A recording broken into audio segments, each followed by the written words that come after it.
Ladies and gentlemen, good morning, good afternoon, and good evening. On behalf of DC South Asian Art Council, I'd like to welcome you all to our inaugural literary festival. The festival started yesterday and will continue through May 15. You can check out our schedule and register on our website, which is www.dcsaaci.org. The focus of tonight's session is the journey of a story from page to screen, and it's moderated by Joe Khera. Joe was born in England and raised in Canada. His journey into filmmaking began in 2008 when his critically acclaimed short film, Tuesday, was screened at the 62nd Cannes Film Festival and was picked up for distribution. In 2013, Joe had the opportunity to work with Oscar-winning director Spike Lee as a producer on his film Outpost. The film won the Martin E. Segal Award in New York and was an official selection at several film festivals, including the Mumbai International Film Festival in 2014. In 2015, Joe's documentary Dancing Shoes was the opening film at the prestigious Open Frame Documentary Film Festival, where it was selected by India Today as one of 6 documentaries to watch out for. The film went on to win Best Documentary at the 13th Jivika Documentary Film Festival and had its television premiere in February 2017. Today, Joe is the director of Canada's International Association of Working Women and also the artistic director of the DC South Asian Film Festival. He also manages the Meryl Streep Award for Excellence. It gives me a great pleasure to introduce the moderator of tonight's session, Mr. Joe Khera. Thank you, sir. Hi, everyone. On behalf of the DC South Asian Arts Council, Inc., a not-for-profit organization, I'd like to welcome you to the DC South Asian Literary Festival. If you've tuned in, you're here to learn a bit about book-to-screen adaptations. But before we start, I'd like to take a moment to thank our frontline healthcare professionals who've been working around the clock to keep us safe. So let's help them by following health protocols. Tonight's panelists need no introduction. First, we have Hansel Mehta, a director, writer, producer, and actor. He started his career in television before foraying into films. He's best known for Shahid, for which he won the National Award for Best Direction, and the critically acclaimed City Lights, Aligarh, Omerta, and the hit series Scam 1992, just to name a few. Next, we have Sarmad Sultan Khusat, an actor, director, producer, and screenwriter, best known for directing the hugely successful TV dramas Humsafar and Sherizat, and the award-winning film Manto. Finally, we have Anil Lakhwani, a writer and ad film director. Some notable projects Anil has been associated with include Ashutosh Gwarikar's Everest, Zoya Akhtar's Gully Boy, Shad Ali's OK Janu, and Alankita Srivastav's Dolly Kitty or Chamate Sitare.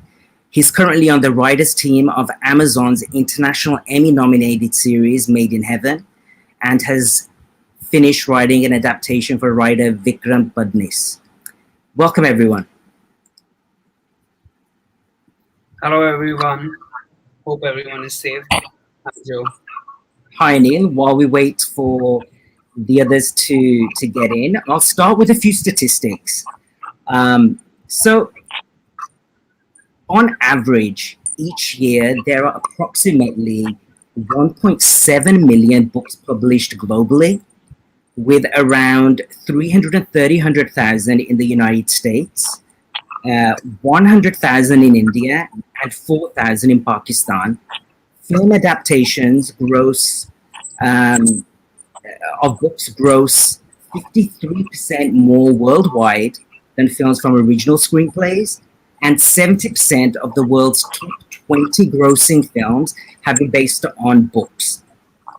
So the book market is quite widespread, with many niches. However, there's far fewer studios or production houses to basically bring these books to the screen. So, in your opinion, what kind of books make good films or TV shows? Well, that's a good question. So, what kind of it all depends on what you want to make as an artist also. So it has to do with your skills and ability completely, because in many cases a very average book makes a really great film, and a very good book makes a really bad film. So it actually depends a lot on the screenplay writer, I would say, because many times author miss the mark on certain books, and screenplay writer covers it up and the filmmaker covers it up, and it can be vice versa also, where the author writes something exceptionally well and it doesn't translate. So Hmm. what kind of books exactly sell really well, which have a universal story that's out and out important, story which connects with people from all race, caste, community, and have a human message. It will connect. The most Got it. simplest stories connect the best. That's what I would say. It can be, of course, various forms. It can be made very complex, emotions and all that. But at the same time, it has to be very simple, core one-liner. That's what I get attracted to, which is a universal mass appeal. So, for filmmakers or anyone considering adapting a book, article, or short story, what do you think the key questions are that they should ask themselves? Uh, the most important question is how you were related with the novel. What is you like? What is the story from this novel which you want to tell, and Hmm. how much you relate emotionally? For an artist, that's really important, because unless you are attached to the subject, you can't make it and you can't do justice for it. So that attachment has to be there. How much is it there? Because many times the attachment is there, but you feel you can't give justice to it. So it doesn't work. So first question is that. Second, you also have to check the logistics, because many times people want to adapt the best-selling books, but they can't Hmm. get the rights of. So Right. you like certain situations from that book, or you like certain characters. So of course you can mix and match. So that is another question: how viable it is commercially for the producer or for you to adapt that book. That is also another key question. And third question is the third thing is more or less how much you as a writer can and the director can get the rights or not, if the author wants to really work with you. That's another thing. So, would you say brand value is important? Of course, brand value is really important. It's really Okay, important. and why is it important, brand value? Because uh yeah. not everyone can sort of acquire a Harry Potter franchise. Yeah. So, So of course, brand value is important if you are adapting a higher selling novel. So, like in case of Harry Potter, of course it really helps with the producers to do the business. But many times, actually, smallest of the novel make good films also. So, brand value per se is important for the producers to market the film well, but for directors and writers, it doesn't matter. Just it's the pure act of storytelling and how you related with it. That's what matters. So I think brand is good for the producer, but for the director and writer, it doesn't matter. It has to be more your connection, like I said earlier, the novel. what would you say is the best way of acquiring rights? Would you suggest approaching a publisher or the author directly? Well, I'm not an expert because I have just worked on two of them. So I'll share my experience. I was Sure. very lucky that I was in a party and I met this writer, and I really wanted to adapt this book, and I bumped into him and I asked him for the rights, and he was very good to me. And of course, I got my producer in, introduced both of them, and my producer was really well connected, and like I was blessed that it happened very smoothly. But in many cases, of course, you authors are not approachable, and publishers are not approachable to you. So between author and publisher, you should always approach a publisher through a producer. That's the technical way of going about it, and then see your luck. So it has to more to do with, like, how you convince the author to like, can you take his story to another level in a visual form. So it's all about those skills. So I was lucky that I was able to convince the writer, and it's a really good novel. And we are working since 9 months on it. The writing process is amazing, like, working with this guy. So I spend as much time with the author, at the same time I'm like, spending with the director to work on this novel. So far it's going really. I can't reveal much about it, Joe. Sorry about it. It's a really big novel, so I can't reveal much about it. But it's fingers crossed. It's going really well. So yeah. What if the author wants to be involved? I know in the past Hollywood has sort of frowned upon authors adapting their own work. And I think that's why you don't see too many authors attached to projects. Yeah, I completely agree. Hollywood frowns upon it. Studios, directors, producers don't want to work with authors, and it's a good call, of course, because see, we should leave authors to writing and literature world, and we should leave filmmakers to make films, because they're two completely different world, I would Hmm. say. And also it saves the cost for the producer, and also the somehow the fabric of the product is becomes better when you give it to a screenplay writer, I would say. Because in the past cases, whenever authors have worked on their own screenplays, it hasn't worked much well. Of course, there are exceptions to it. So there are, like, best selling novels which writers are like, when the authors are powerful, then the writer and the screenplay writers and the producers also. But I would say it's a strict no to do. So basically, too many cooks in the kitchen. But don't you Yeah, think they could help in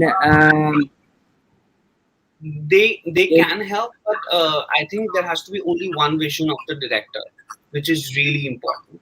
And it's like, too many cooks making one single dish. So it's like, if biryani at my house gets made in a certain way, it won't be similar in your house. So, like, there's certain texture, fabric of story which the director wants to say. So I think it has to be very important, which is director's vision. And like I said, a film world is very different from the literature world. And writer many times want author wants, things to be translated from word to word, from novel to on screen, which is not possible in most of the cases because of the budget constraints, and the vision of the director is very different. The producer's vision is different. So in this case, it's better, like, you leave the work to the producer directors and not involve authors. you've worked on true stories before? I know you're currently working on a biopic. Um, you're just sort of starting up. To what extent do you have to work with your subjects when you're adapting a biography? I know on your Uh, series that you were writing, I Correct. think it was one or two episodes you had shared that was based on real people and a real storyline. Yeah, actually, I can't reveal again much about it. It's on the actor's wedding. it based on a popular actor's wedding. So yeah, of course, I spent a lot of time with them, and I was in their lives 24 hours 7. So, without them knowing that I'm using a lot of stuff from their life. Of course, it's like it works in certain cases, and I was fortunate to spend time with them. But many times it doesn't work for people. So you have to get inspiration from real people around you and mix and match the fiction characters and what you think about them, and then work around it. So with my subjects, it was more like I start becoming my own subject after I spend time with them. Like I start behaving just like them, because it's very important for me to get into the skin of the character. So I just start becoming that person, because there's a phase in my life, if I'm making a biopic, I'll start thinking like that person, why he did this, and what were the circumstances, and what were the results. So I start getting into that zone, and then I get out of it also, and then start thinking from the point of view of the world and perception of other people and secondary characters in his or her life. So it really helps me to know as much as possible. But of course, there are many factual articles on that person if you're making a biopic on a big person. So you have to take that also into consideration. You have to do as much research as possible on small details, like mannerisms, like how their worldview is. So it really helps. Yeah. And if you're sort of adapting a story that's not in book form, a true story that's not in book form, can it be Yeah. tricky and getting right? Yeah, getting right. Like I said, it all depends on your producer and you, how you are in convincing the subject and the person on which, because he has to trust you, from his heart, that this person will make a true story, or will at least give at least justify my life, because Hmm. it's very difficult for them to trust filmmakers, about the whole life, because because they come from certain world, certain background. They want they are insecure, they want to be secure, they want to trust you. So it's very important for you to gain that trust. So yeah, so it can be tricky. At the same time, it can be smoother also. So it just depends who the person is. So yeah. And what about cinematic liberty when it comes to biopics? Uh, of course, you can take cinematic liberty, because in the end, you are not telling the entire life of the person year by year. You have to go with the highlights of the person, but it depends, how much cinematic liberty you want to take, and how close you want to be to the real life, and that the balance is exactly what to hit, and that's your art. So again, it will fluctuate from person to person, and cinematic liberty is very important from my point of view, but at the same time it can't completely change the story of the person, and it can't completely make it unreal. So that is also really important, because many people just take cinematic liberty to another level, and it starts looking very fake, fabricated, and that's when audience don't connect with it. And when audience know more about that person, and you are taking cinematic liberty to another extent, it doesn't work for me. Yeah. Okay, your favorite biopic and why? uh, Favorite biopic, I personally like if we are talking about Indian films, I like Bhag Milka Bhag a lot. It was Okay, made good one. really by Rakesh Prakash Mehra, and he could be as close to the real incident, and it had all the emotions at correct beats at correct points. And I love sports stories, so sports drama. So they are like quite. It was done really well in terms of the emotional beat of the player and how his life is transformed. So yeah. So since we're talking about Indian film industry, so I'll give an example of that. Yeah. I've realized that in Bollywood, especially, um, over the last, I'd say about 5 years or so, there's a trend to do biopics, isn't there? Yeah, it is. It is. Everyone's It's sort of getting rights of people, and um, Yeah, because it's commercially viable for a producer because that person is really big. Like right now, if we talk in the current scenario, uh, Thalaivi, Jayalalitha. So yeah, she is a mega star in herself. She's a politician. She was an actress. So it's already a hit subject on paper for a producer to take those rights and make it.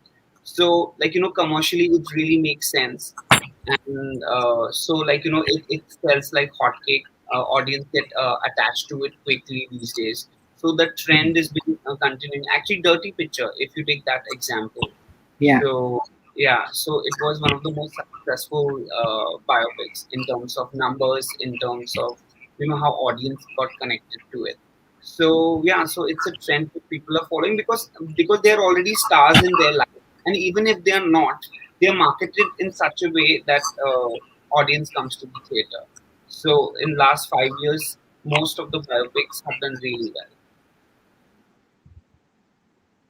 Okay, so you found a story to adapt.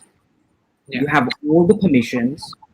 Can you take us through the process of writing the screenplay? Yeah. So the first process is as much research you do about the subject. That is a very very important.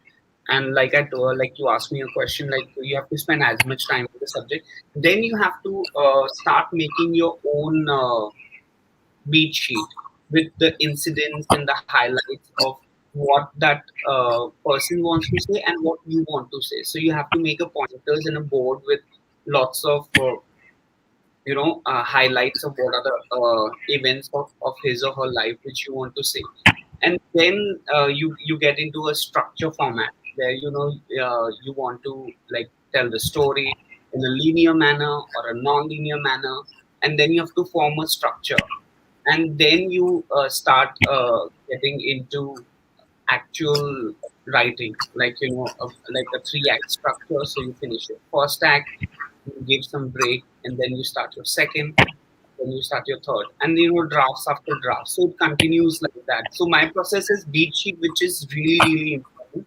I don't get into writing unless I master the beat sheet.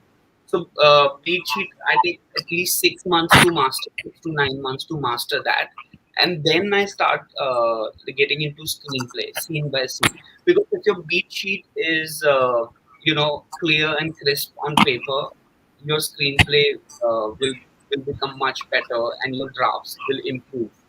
But if your beat sheet is not clear and is muddy, it will never Hmm. transform into a good screenplay. So a beat sheet meaning scenes. Can you elaborate a little bit on what a beat sheet is? Yeah. So beat sheet is more to do. It's like an emotional beat of uh, what are the incidents in his or her life, or the situations in his or her life, and how you see it as a writer in terms of not exactly scenes, but what emotionally how things are happening in his or her life. So for example, like I'll say like in Dirty Picture, right? Vidya Balan's character. So she is a small from a small town girl with no accessibility. She's going through, like her father is not a good man. She's going through a lot in her personal life. So you have to see it from the emotional point of view, what she's feeling, and then try to create fiction events around that, and then form one beat, second beat, third beat. Then she runs away from the home, becomes the second beat.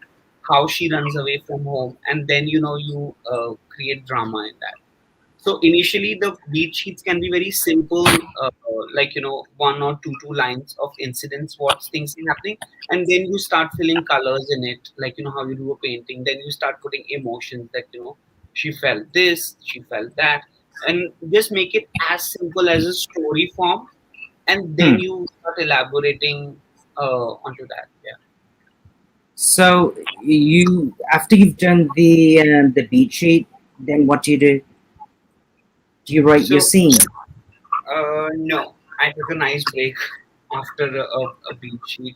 I don't start screenplay like for like at least month and a half, because I give that breathing time for beat sheet to process, and uh, and then I start getting into the scenes where I transform that each beat into like it can be one scene, two scenes, five scenes in a Hmm. similar manner, in a visual sense.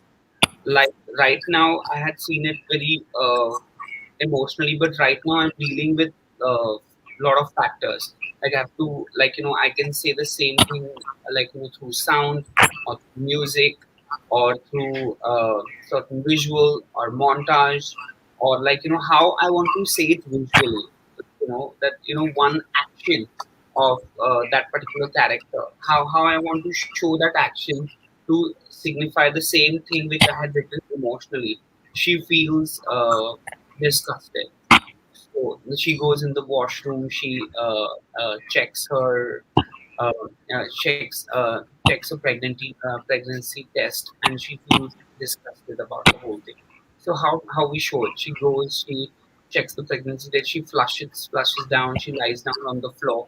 So visually, how you are seeing it, you have to start getting to that process. So that's one of the most best process I love personally, because it can't be like same of what people have shown before. You have to have your own unique style, and at the same time you have to like say the same universal story which everyone is saying. So it's actually quite a task, because you have to come up with those unique incidents, unique action lines which those characters will do, which like are very interesting to watch on screen. Yeah, so it's a lovely process, because you have to show things visually and all through sound. So that's where your actual test as a filmmaker comes. And at what point do you get into writing the actual screenplay? And can you tell us a little bit about final draft and formats? So I have a lot of like I have a world map which I make for my story. Like I make a lot of post-its with a lot of scenes in it, and then I do a jigsaw puzzle, like this will work here, this will work here. So I do that process also before getting into scenes, and then once I'm like transforming them and getting into scene and starting the final draft, I again like start writing one action line of those characters, and then like couple of incidents, situations I pick up from certain newspaper articles, or I pick up from like the classic films which I have seen. Of course, many times you get inspired by those work also. So you start placing them with the post-its. Of course, you do your jigsaw puzzle, and then when you're writing it, you have to get disconnected from all the things that you have thought before, and then get into scene by scene, that one scene what you are trying to say. That should be very clear before getting into a screenplay. So and each scenes. So then I get that question in mind, that what you're trying to say with this particular scene, and then you write it that scene. Yeah, novels can be around 200 to 500 pages long, and screenplays are generally around 85 to, I guess, 130 pages. Yeah, With one page of a screenplay is equivalent to about a minute of screen time. correct. How do you decide what to keep from a book or a person's life, what is that process like? Well, it's What very to emphasize? How do you well. decide what to emphasize and what not? How to Well, leave what out and include what? whatever attracts you dramatically is what you should emphasize on. Very simple. Like if I get attracted to certain kind of drama and a highlighted event in his or her life, Hmm. that's what attract me to pick that particular section of his or her life. How it makes sense dramatically, that is A. B, you have to also what is the core or what you're trying to say in one line, in a nutshell, what you are trying to say about his or her life, the theme basically of the story. So it always comes down to that, because there are like certain famous celebrities who have tons of events. If you make one film on the Queen, you can't make it, right? Because right now the show, if you see, it's there's so many events, there's so many characters in her life, so you can't put it, because there's certain subjects which are good for series, but when you're making film, you have to be very very precise of that one highlighted event in his or her life, and why you are picking it has to be dramatically very important for your theme. You have to come back to that one line of what you were trying to say.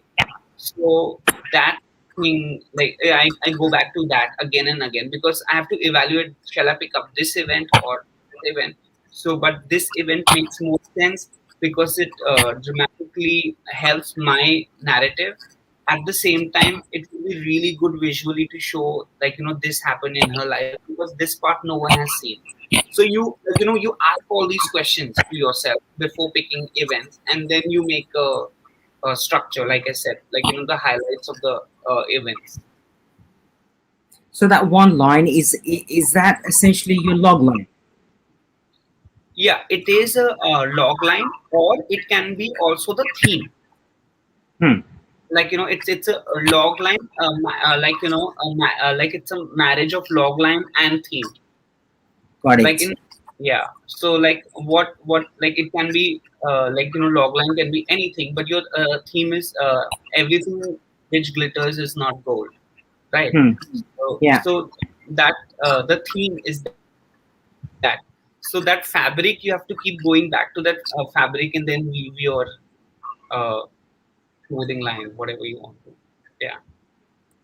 Um, when adapting a novel, is there a constant pull between pleasing the author, their loyal readers, um, the viewing audience, and bringing your vision into the project? Always, it's a tug of war. Okay. like your mind is like a tug of war in that situation. Audiences, you have to cater to the fans, because fans are die-hard critics, and they will completely slay you left, right, and center. So you have to cater to that audience, because in the end it's business and you are making it as a product. So that is one thing. Then you're juggling also with the visions of the author and director, at the same time your own vision as a writer. So to maintain a correct balance is really important, and that's where your skill comes in, I would say. So it is a lovely process. Many times it's the synthesis of merging, of merging world. It's quite beautiful, because there are two three artists working together with their vision, and how everything comes together, it's like magic. So it's really important to create that balance. At the same time, you have to be true to the story. So, in all of it, you have to give one priority is the story. What you are trying to say. Like if the writer also agrees on we are trying to say this, and director also agrees on we are trying to say this, and author also has written the book, so he has also agreed that what he's trying to say. So it has to be you have to be true to the story. And I think honesty is to yourself is very important in that entire process, because that's where you question yourself again and again that, of course, the author wants to do things like word to word or make it like, in this particular manner because he has visioned it, but director has visioned it completely different, and I vision it completely different.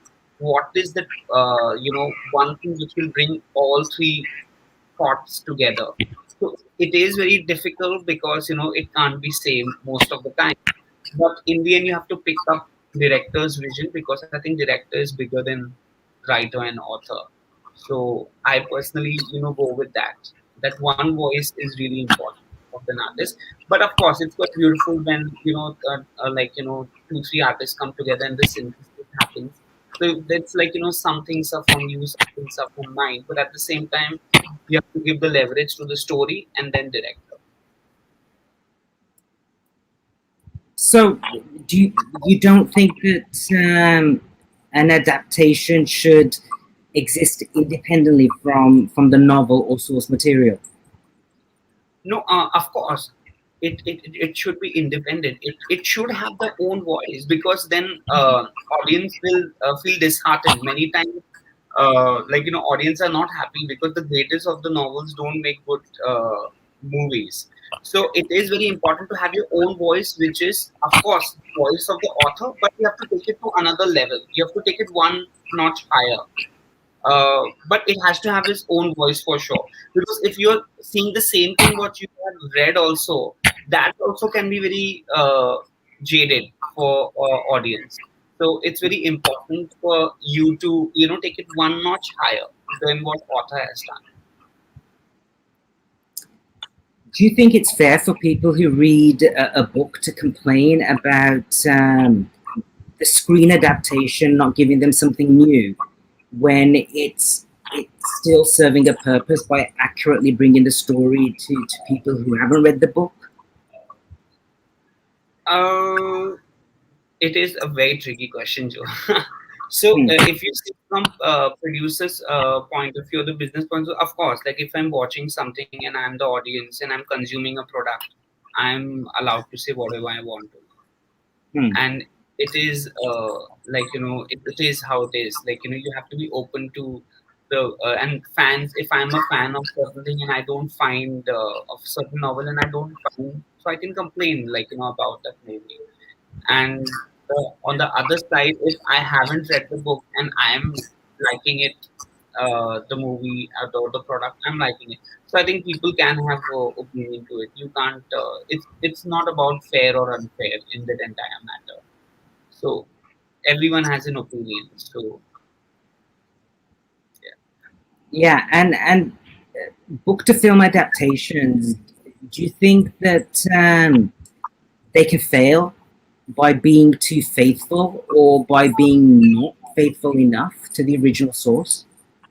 of course, it can go either way. It can go either way. It can be extremely badly done screenplay, or it can be done in a certain way that the story doesn't remain the same, or it can be done in a certain way that it's very undermining. The story is same page to page, but it doesn't create that dramatic impact. It can go either way. So, yeah. So it just depends. Okay, and this is an interesting one. You've recently adapted a Marathi film into a Hindi feature. Yes. Tell us about that process and how it differs from adapting a novel. Well, to be honest, that process is much more easier than adapting a novel because you are here dealing with a film with a fabric which is already worked on. But at the same time, the vision can be little different when you're doing a remake or when you're translating from Marathi to Hindi, depending on the director. And then you do those changes. But again, I follow the beat sheet pattern where I make an original beat sheet of the original film, and I make a changed beat sheet of the film, which like an adapted version of that, and then I like mix and match. And again, in this also the struggle is to make the product better than what original was, because it can fail badly. Because we have seen like a lot of movies made in Hindi film industries have not done so well like how they have in the South Indian industry. So yeah, so it just again, like you have to make that balance happen and have to take that product one notch higher, because then you fail. Like if you make it as similar to that, audience won't love it. So you're not just taking a scene and translating it. Not always. Most of the cases, like when remix are done, like of course they do it remix, but in my case, it wasn't the same because director wanted to say uh, something else in this Hindi adaptation, and Hmm. then he asked me to go and spend time with the person on whom it's based on. And then like and he asked me, like what do you feel? So he gave me that liberty of, like changing few things in the adaptation also. So of course we maintain the core and the structure and story, but we showed a different side, a different personality of that particular character. So yeah. And how much of you comes into a project like this? Very much. Still, because you're writing Hindi dialogue and you're writing, so I think dialogue writing is also like it's a process with most of the people don't think it's important, because it comes, your flavor comes in, like it's really important, and it's you only which like you are the one who are, like you're the voice of the characters. So, like, though a movie is made, but it won't be literal translation. It will sound awful. Like when you see English Hmm. movies dubbed in Hindi, so they sound awful most of the time. So there's a literal translation. You can't, like, literally translate the uh, same thing, right? You have to have your own voice, because how you are seeing it in the Hindi version will come through. Will come through your dialogues. Will come through the situations. So that's really important. The original writer of the Marathi film, is he involved in adapting No, it into Hindi? no, he wasn't involved. So in my case, it was the director was the co-writer. Okay. Uh, yeah, and the actual writer wasn't involved in the adaptation. And And are I there got a cer- yeah. Go again. Yeah. are there certain ideas that the director uh, really wants in there, and perhaps things should be changed, or vice versa? Um. Yeah. Yeah. Like that you fight many times on ideas, because he feels that you have to change certain things, and or he feels that you have to maintain the same thing like original, and you disagree. So again, so it's a fight. So you have to like make each other understand what is good for the story again, and come to the, like conclusion that this works better for us. So it's like a game of convincing also, because he can strongly feel about uh, certain emotion, or you can strongly feel about that certain situation, which I might find it very gimmicky, or I might find it very done to death, and Hmm.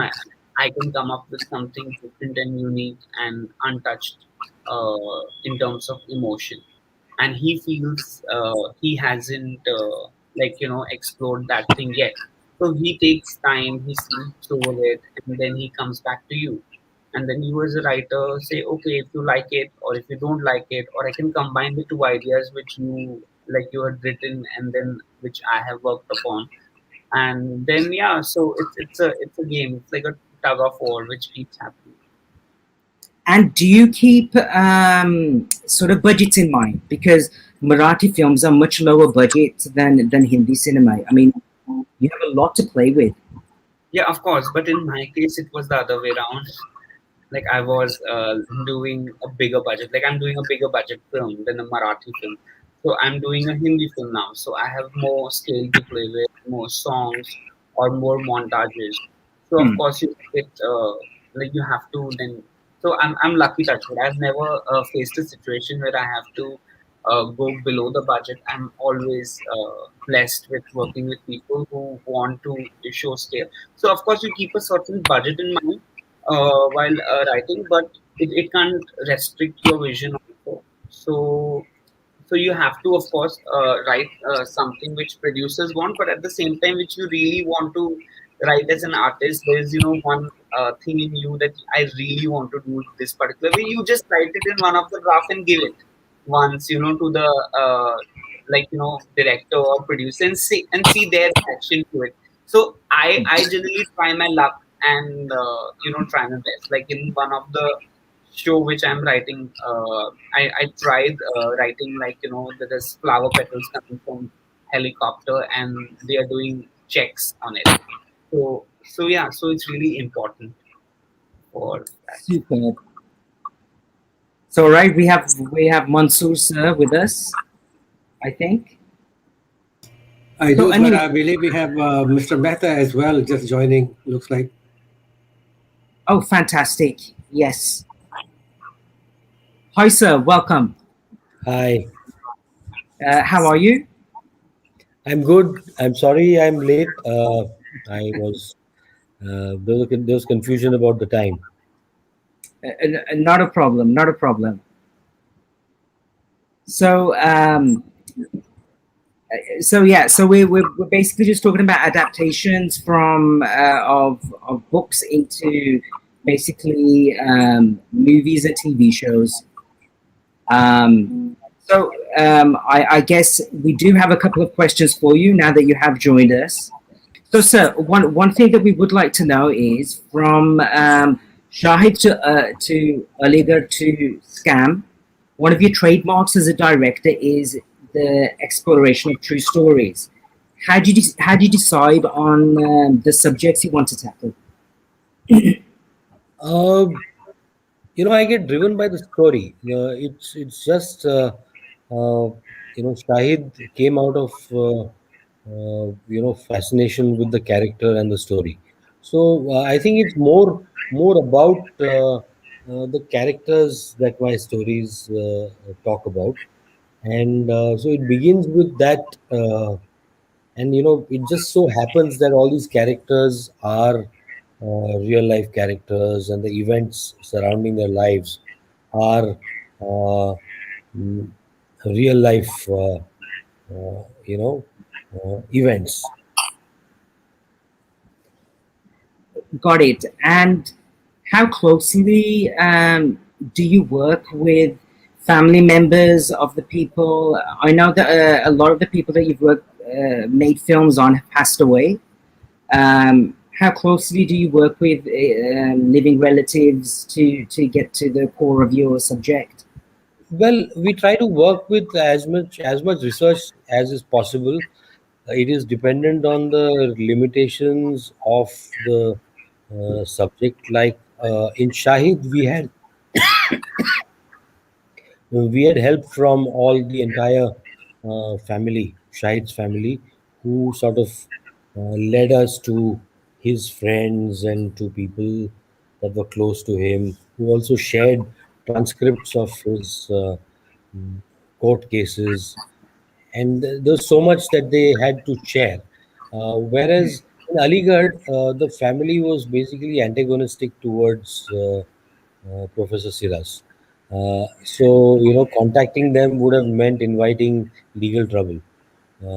So we basically adapted that story from articles that were in the public domain, mainly pieces written by Deepu Sebastian, who is played by Rajkumar Rao in the film.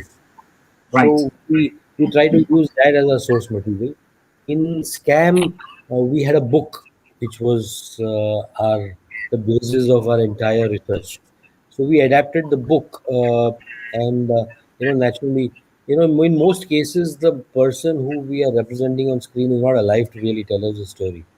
So you have to rely on the most reliable source material that you have, which is sometimes family members, sometimes colleagues, and sometimes a combination of the two. And if there's a book, it helps further. Yeah, one of your go-to actors is Rajkumar Rao. I mean, I think his performances are so effortless. I mean, he seems to get into the shoes of every character he sort of plays. Can you tell us a little bit about working with him? Well, Rajkumar is a very special actor. He, Yes, there is this total surrender to the characters that he plays. Whenever and with him, I mean, it's a with any actor, uh, when a director has the trust of an actor, when you trust the actor and the actor trusts you, I mean that it sort of translates into something magical. I don't know how to quantify this, but yes, when we made a film called Omerta, which was about right. Omar Saeed Sheikh. And uh, a difficult character, and the script was it was a series of events that I had written down. But Rajkumar had the faith that we could convert that into that as we went along we would improvise and we would convert that into a memorable character. So I think it is one. It is that faith, and then it is, of course. I mean, he's perhaps one of the best generation actors of this generation. He is so special as a human being and as an actor, and he's constantly evolving, constantly thinking about the character, and selfless, not thinking about himself. The biggest problem with stardom is that people often end up thinking about themselves. What am I doing in the scene? That everything is centered around them. For Rajkumar, it is the film that matters. It is the scene. It is the overall storytelling of which he wants to be a part of. It sounds idealistic, but that's the kind of actor he is.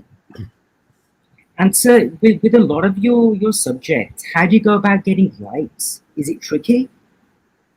Well, so far it hasn't been. We for Shahid we had rights from the family and from all the living persons represented in the film. For Scam we had rights to the book Scam by Sucheta Dalal and Devashish Basu.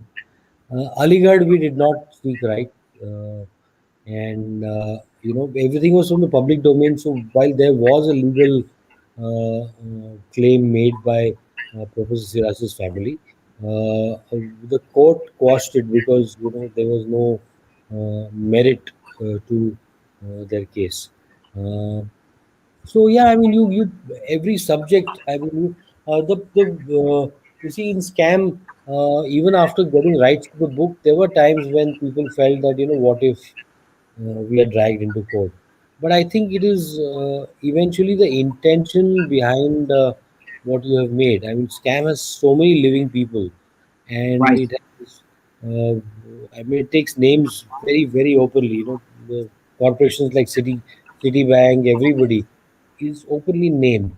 But because it is based on solid research, and secondly, it is also the intention is not to really sensationalize or to demonize any one single person. And I think that intention is what counts. So far, we've been lucky with that. And so, with Netflix and other streaming services needing vast amounts of content, do you think things are changing in terms of adaptations? Yes, there is. I mean, there is a sea change. Adaptations,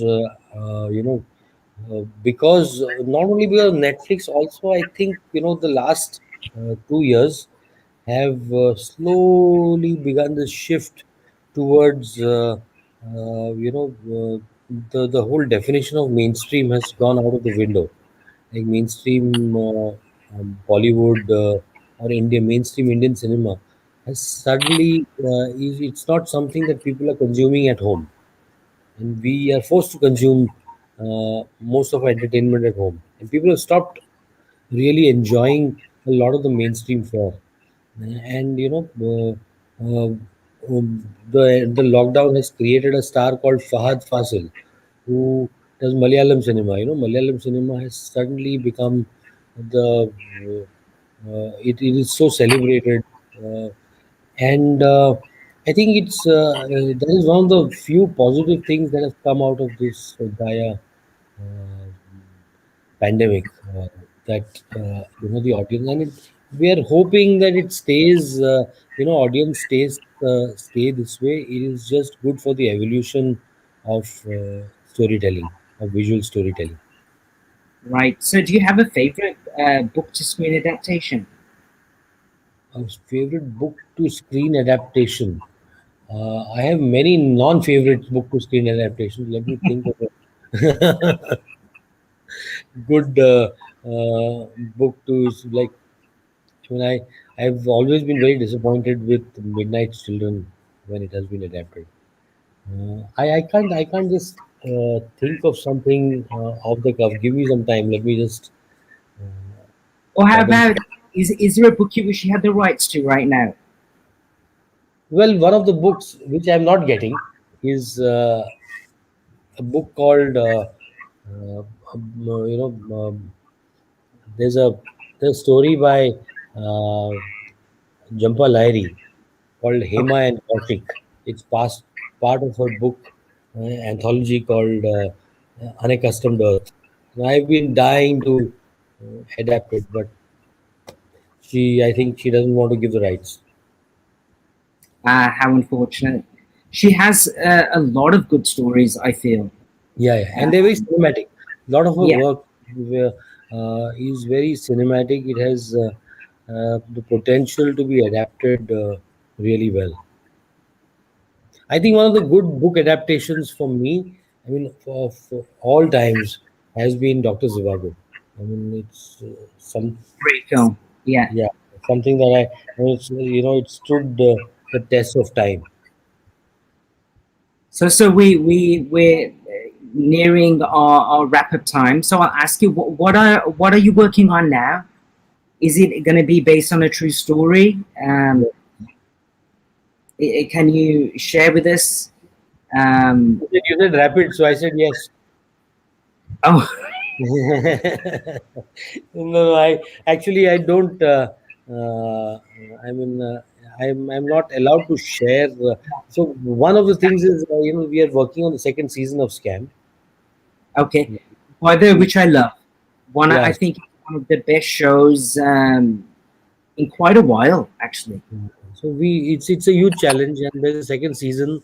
It's a new true story. It's called the curious case of Abdul Karim Telgi. So that is our new um, season, and a couple of other things which my producers, and I'm contractually bound. But there are a couple of book adaptations that are on the way. Superb. So, all right. So, I've just got a little light buzz. So, I really thank you so much for joining us. I know that you've been recovering from Yes. and it honestly for us at the literary festival, we're really thankful that you joined us today. Thank you. So. I think we're going to wrap things up. Anil, do you have some final words that you would like to share before we wrap up? Yeah, yeah. I just want to say hi to Ansel sir, and I'm a big fan of Scam. Thank you, Anil. Yeah, yeah. That's it, and it was a great session. Thank you for having me, Joe. Yeah. Thank you so much, sir. And hopefully we get to do this again next year for a longer duration. Thank But again, on behalf of the DC South Asian Arts Council, thank you so much for joining. We really do appreciate it. Thank you. My pleasure. Thank you. All right, so guys, that's a wrap. And next year, same time.